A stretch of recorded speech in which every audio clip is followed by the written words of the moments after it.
त्या भक्तीने त्या ठिकाणी नारद महर्षींना आपले दुःख सांगते. ती म्हणते हे माझे दोन मुलं आहेत, ज्ञान आणि वैराग्य यांना वृद्धाप्य प्राप्त झाले. मीही वृद्ध होते. पण नारद महर्षी म्हणते तू उत्पन्न कुठे झाली तर ती म्हणते मी द्रविड देशात माझा जन्म झाला, कर्नाटकात ठिकाणी मला सन्मान प्राप्त झाला, परंतु गुजरात मध्ये मला वृद्धाप्य काळाने घेरलेला आहे. त्यावेळेस नारद महर्षी म्हणजे मग तुझे मुलं ही वृद्ध झाली का? हो म्हणजे मी त्या ठिकाणी द्रविड देशात माझा जन्म झाला, पण कर्नाटक मध्ये मला थोडं प्राधान्य माझी भक्ती करायला लागली, मला थोडं त्या ठिकाणी तारुण्य प्राप्त झालं, महाराष्ट्रामध्ये मला थोडा सन्मान प्राप्त झाला, मी गेले, मीही त्या ठिकाणी वृद्ध झाले, माझे मुलंही वृद्ध झाले. मी तशीच त्या ठिकाणी वृंदावनामध्ये आले. वृंदावनामध्ये आल्यानंतर मला तारुण्य प्राप्त झालं, माझी भक्ती त्या ठिकाणी लोक करायला लागले, मला तारुण्य प्राप्त झालं, पण माझे मुलं आणखी वृद्धांचे होत आहे. यांना तारुण्य प्राप्त होत नाही. बऱ्याच लोकांना साधनं विचारले, कोणीही साधनं सांगितले नाही. आकाशवाणी झाली एक काम करा, तुम्ही काय करा तर तुम्ही त्या ठिकाणी सत्कार्य करा. पण नेमकं सत्कार्य करायचं काय हा प्रश्न पडला. मग त्यावेळेस नारद महर्षी त्या भक्तीला म्हणले काही चिंता करू नको ग, हा जगाचा मला तुझं रक्षण करेल, तो भगवान श्रीकृष्ण तुझं रक्षण करेल, कारण याने अनेक भक्तांचं संरक्षण केलेले.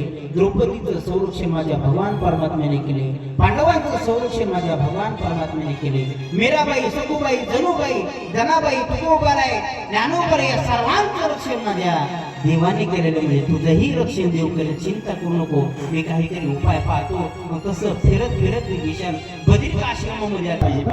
तुमच्या पण लक्षात असावे, तू डायरेक्ट बद्री विशाल क्षेत्रामध्ये सनत कुमार कसे आले. मग आल्यानंतर सनत कुमार म्हणजे एक सोपा मार्ग आहे ना, म्हणजे ज्ञान व्हायला गेला, वृद्धाप्य प्राप्त झालेला आहे ना, तर एक काम करून आपण श्रीमद प्राप्त. नारद महर्षी म्हणजे प्राप्त झाले नाही म्हणजे श्रीमद भागवत गीतेने नेमकं काय होईल. म्हणजे तुम्ही वृंदावनला होते, तुम्ही वृंदावनला गेलेले का कोणी? वा वा, टाळ्या वाजवायच्या. आता तुम्ही तिथं काही अनुभव त्याचा तुम्हाला किती जरी समजून सांगितलं समजून तरी काही करण्याचा पता. एकदा वृंदावनला जाऊन या. जमलत माझे परममित्र आदरणीय दत्ता महाराज वृंदावनला ट्रेन काढणार आहे, त्यावेळेस त्यांच्या सोबत तुम्ही जा. आता मी महाराष्ट्रामध्ये 31 तारखेला मी जाणार आहे वृंदावनला. महाराष्ट्रामधून मी वृंदावनला ट्रेन, आम्ही सारखं आमचं जाणे नसतं बघा.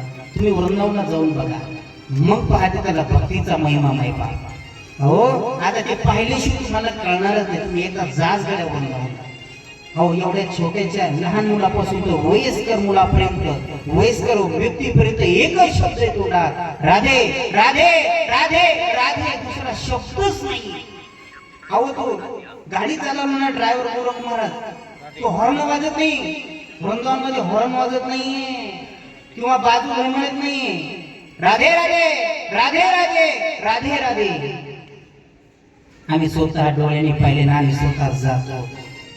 हो शाळेला जर छोटे छोटे मुलं निघले ना, त्यांच्या कपाळावरती असतात गोपी चंदन असते बघा, आणि त्यांच्या गळ्यामध्ये माळ असते, गळ्यामध्ये हे असते बघा जप करण्यासाठी पिशवी असते, त्याच्यामध्ये माळ असते, आणि ते राधे राधे जप करत जातात.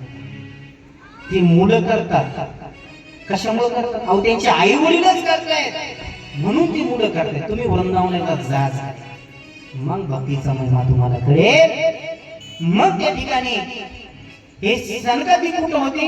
बद्री विशाल क्षेत्रामध्ये. मग ते बद्री विशाल क्षेत्र उंच आहे. बद्रीला कोणी गेलं का? बद्री केदार केले का?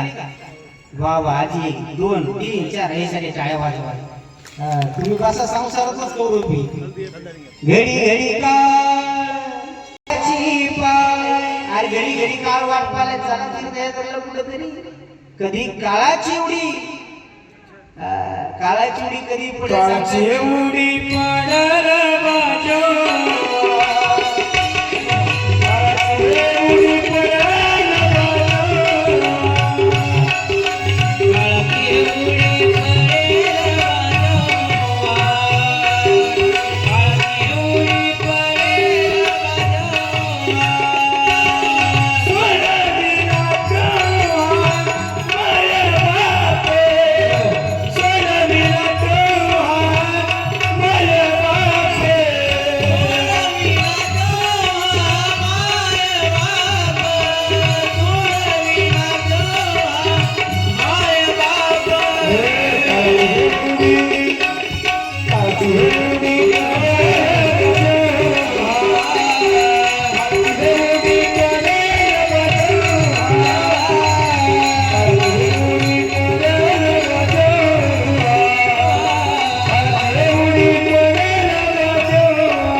गोपाल कृष्ण भगवान जय जय श्री राधे. मला सांगायचं तात्पर्य एवढं होतं, कारण क्षणाचाही भरोसा नाही तुम्ही तीर्थयात्रेला जागड्या आणि वृंदावनामध्ये तुम्ही जा. मग त्या ठिकाणी तिथून ते खाली आले, हरिद्वारला आले. नारद महर्षी आणि त्या ठिकाणी सनत कुमार हरिद्वारला त्या ठिकाणी आले. वृंदावनाचं आणि हरिद्वारचं काही अंतर त्या ठिकाणी जवळ आहे. तिथं आल्यानंतर मग म्हणजे आता तुम्ही कथे तुम्ही त्या ठिकाणी करा, पण म्हणजे कथेला यजमान लागतो. जसं आता हे राधाकृष्ण भजनी मंडळ कसे कथेचे यजमान आहेत, तसं कथेला यजमान लागतो. मग नारद महर्षी म्हणजे मी सुद्धा यजमान होतो. आणि मग नारद महर्षी त्या ठिकाणी यजमान झाले आणि श्रीमद भागवत त्या ठिकाणी कथा चालू झाली. गोपाल कृष्ण भगवान श्रीमद भागवत कथा त्या ठिकाणी चालू झाली आणि भक्ती आणि ज्ञानवाऱ्या गेला. थोडं त्या ठिकाणी जवळ यायला सांगितलं. तिथं आले, त्यांच्या कानावरती त्या ठिकाणी पहिल्या दिवशीचं महात्म्य सनत कुमारांचं त्यांच्या कानावरती त्या ठिकाणी श्रीमद भागवत महात्म्य त्या ठिकाणी पडलं. जसं महात्म्य कानावरती ज्ञान वैराग्याचं पडलं मायबाप, ते वृद्धाप्य काळ गेला आणि त्यांना तारुण्य प्राप्त झालं. गोपाल कृष्ण भगवान की जय. त्यांना त्या ठिकाणी तारुण्य प्राप्त झालं आणि प्राप्त झाल्यानंतर मग ज्ञान आणि वैराग्य तिघही समोर बसले आणि तिघही समोर बसून श्रीमद भागवत कथा ऐकायला लागले मायबाप. हो, त्या ठिकाणी सनत कुमार त्या ठिकाणी श्रीमद भागवत कथा सांगतायत. ऋषी मुनी सगळे त्या ठिकाणी हरिद्वारला आले, सगळे साधू संत त्या ठिकाणी आले. 7 दिवसाची त्या ठिकाणी संपूर्ण कथा झाली आहे आणि ज्ञान वैराग्याला तारुण्य त्या ठिकाणी प्राप्त झाले. सगळी कथा संपूर्ण त्या ठिकाणी झाली आणि मग त्या ठिकाणी सगळे साधू संत निरोप घेत होते. आता त्या ठिकाणी जी भक्तीची मुलं होती, ज्ञान वैराग्य, त्यांना त्या ठिकाणी तारुण्य प्राप्त झाले. आता नारदासमोर हात जोडला भक्तीने आणि भक्ती म्हणायला लागली, सांगा आता मी नेमकं कोणाच्या हृदयामध्ये बसू.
भक्ती ते नमन वैराग्य त्याग. बघा आपला विषय चालला होता श्रीमद भागवत ऐकल्यानंतर ज्ञान भक्ती माणसाच्या हृदयामध्ये प्रगट होते. लक्षात ठेवा.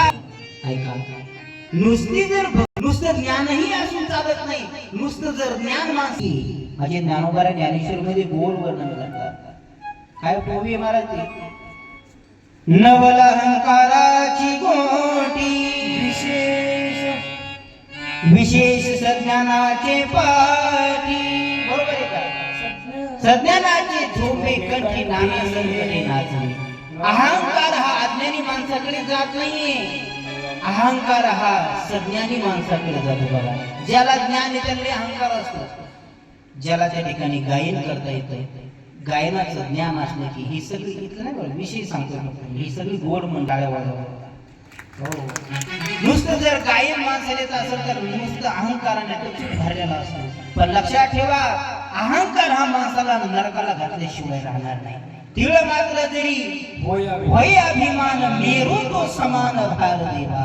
म्हणजे नुसतं ज्ञान असेल, भक्ती नसेल, वैराग्य नसेल, नुसतं ज्ञान जर असलं तर माणसाला त्या ठिकाणी अधोगतीला मनुष्य गेल्याशिवाय राहत नाही. म्हणून नुसतं ज्ञानही कामाचं नाही.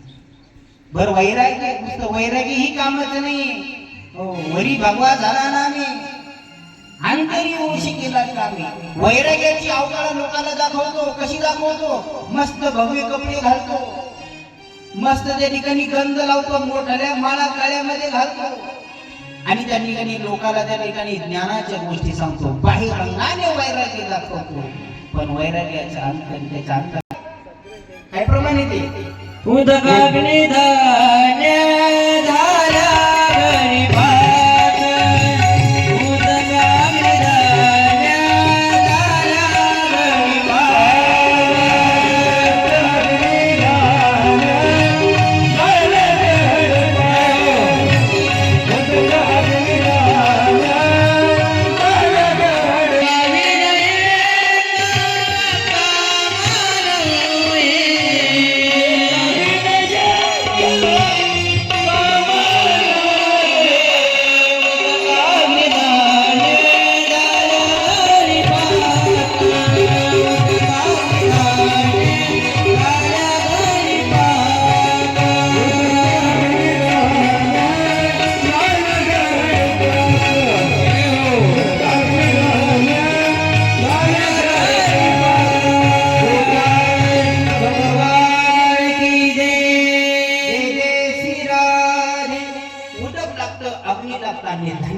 त्यावेळेस स्वयंपाक पूर्ण होतो तसं त्या ठिकाणी भक्ती ज्ञान वैराग्य लागते ह्या तिन्ही गोष्टीची गरज आहे. मला सांगायचं होतं श्रीमद भागवताचं महात्म्य तुम्हाला सांगायचं भक्तीचं